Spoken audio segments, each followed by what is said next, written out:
I just wanted to show you what a top-of-the-line system looks like. We're installing the XV20i Trane variable speed compressor today. As you can see, it's a large unit, but that's part of how it gets its efficiency. It has a variable speed compressor in it that will actually adjust based on the load of the house.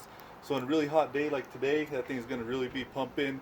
Once it gets into the evening, cool down a little bit, it'll slow down. It'll only provide the amount of air conditioning that you need. So it's super efficient, super quiet, and it will give you the best comfort for your home. Thank you.